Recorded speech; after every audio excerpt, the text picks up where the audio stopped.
कभी कभी ऐसा लगता है कि अब सब खत्म हो गया। आपने जो सोचा था, जो चाहा था, वो सब बिखर गया।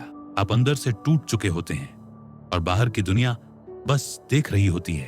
पर क्या यही आखिरी पन्ना है आपकी कहानी का, या फिर यही तो असली चैप्टर 1 है, रिबर्थ का। आज हम बात करेंगे एक ऐसे माइंडसेट की जो हर नाकामी को फ्यूल बनाता है, क्योंकि हर फेलियर, अगर आप चाहें तो एक नई शुरुआत बन सकता है। बस आपको खुद को दोबारा उठाना आना चाहिए। जब आप फेल होते हो तो सिर्फ बाहर नहीं, अंदर भी बहुत कुछ टूटता है। सेल्फ वर्थ हिल जाती है, ईगो जमीन पर गिर जाता है, और सबसे खतरनाक चीज, आपको लगता है कि अब कुछ नहीं हो सकता। दरअसल दिक्कत फेलियर में नहीं है, दिक्कत उस कहानी में है जो हम अपने दिमाग में बना लेते हैं। मैं हार गया, शायद मैं कभी जीतने के लायक था ही नहीं। यही थॉट पैटर्न फेलियर को परमानेंट बना देता है।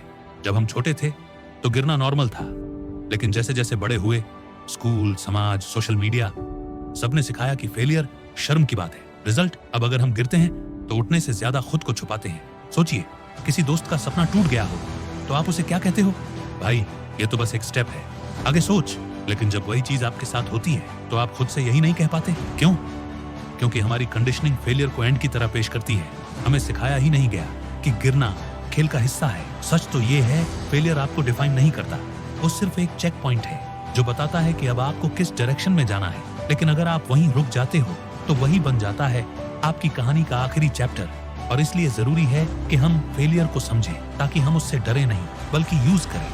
The truth, failure is feedback. एक वक्त था जब थॉमस एडिसन ने 1000 बार फेल होकर बल्ब बनाया। जब उनसे पूछा गया, आपने इतनी बार नाकाम होकर हार क्यों नहीं मानी, उन्होंने कहा, मैं फेल नहीं हुआ, मैंने 1000 तरीके सीखे जो काम नहीं करते। यही फर्क होता है असली लेजेंड्स और बाकी लोगों के बीच। वो फेलियर को सिग्नल मानते हैं, आइडेंटिटी नहीं।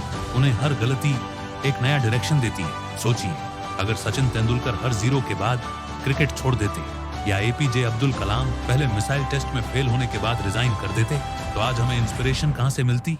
फेलियर असल में एक मैप है। वो बताता है कि किस रास्ते पर रुकना है और किस दिशा में मुड़ना है। लेकिन ज्यादातर लोग इसे वॉल समझ लेते हैं, जबकि ये तो बस एक डोर है, और उस दरवाजे को खोलने की चाबी है पर्सपेक्टिव। जब आप फेलियर को फीडबैक की तरह देखना शुरू करते हो तो हर बार गिरना एक नया लेसन बन जाता है। ये माइंडसेट धीरे धीरे आपको अनस्टॉपेबल बनाता है, क्योंकि आप बार बार गिरने से डरते नहीं बल्कि सीखने लगते हो। और यहीं से बनता है वो इंसान जो चाहे जितनी बार गिरे लेकिन हर बार वापस आता है और पहले से ज्यादा मजबूत होता है। The never give up mindset.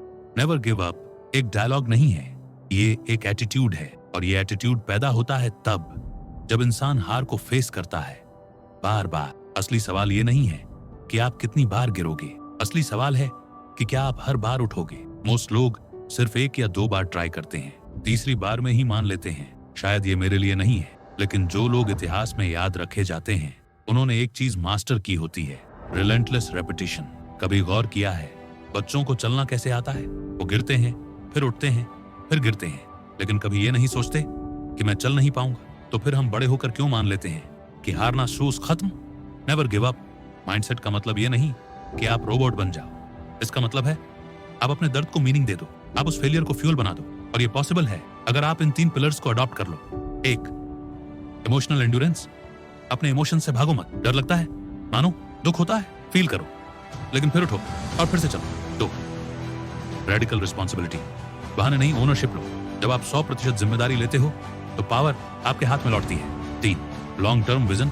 आज की हार कल की जीत का रास्ता बनाती है, इसलिए टेम्पररी फेलियर को परमानेंट आइडेंटिटी मत बनने दो। ये माइंडसेट आपको मशीन नहीं बनाता, ये आपको इंसान बनाता है। लेकिन एक ऐसा इंसान जो घुटनों पर गिरकर भी खड़ा होता है और मुस्कुराता है, क्योंकि उसे पता है रास्ता लंबा है, लेकिन मैं रुका नहीं हूँ। और जब तक मैं रुका नहीं, मैं हारा नहीं। How to rise after each fall. गिरना आसान है, रुक जाना और भी आसान। लेकिन हर बार गिरकर उठना, ये एक कला है, और इस कला को सीखना ही आपका सबसे बड़ा सुपर पावर हो सकता है। तो कैसे उठें जब सब टूटा हुआ लगे? Step 1, self reflection, not self blame. सबसे पहले खुद को दोष देना बंद करो। बैठो, लिखो, क्या हुआ, क्यों हुआ, और मैंने इससे क्या सीखा। स्टेप 2, माइक्रो गोल सेट करो। बड़ा सपना टूट गया, कोई बात नहीं, अब छोटे छोटे स्टेप्स बनाओ। Step 3, identity reset. खुद को फेलियर मत समझो। मैं फेल हो गया, और मैं एक फेलियर हूं, इनमें फर्क है। Step 4, feedback loops. बिल्ड करो, अपने पुराने एफर्ट्स को देखो और पैटर्न निकालो। स्टेप 5, खुद को सराउंड करो फाइटर्स से। उन लोगों के साथ रहो जो हार नहीं मानते। हर बार जब आप गिरते हो तो ये दुनिया देख रही होती है, लेकिन उससे भी ज्यादा इंपॉर्टेंट बात यह है कि आप खुद क्या देख रहे हो। When giving up feels easier, कभी कभी ऐसा वक्त आता है जब हर चीज बोझ लगने लगती है। आप सोचते हो अब मुझसे नहीं होगा, इनफ है। लेकिन ये इमोशन परमानेंट नहीं है, ये बस एक वेव है, और हर वेव की तरह ये भी चली जाएगी। असली ताकत ये नहीं है कि आप कभी टूटे नहीं, असली ताकत है कि जब आप टूटे तब भी आपने गिव अप नहीं किया। 1 से 5 नियम खुद से पूछो, क्या ये फेलियर 5 साल बाद भी इतना इंपॉर्टेंट लगेगा? गिविंग अप हमेशा एक ऑप्शन होता है, लेकिन अगर आप आज फाइट नहीं करते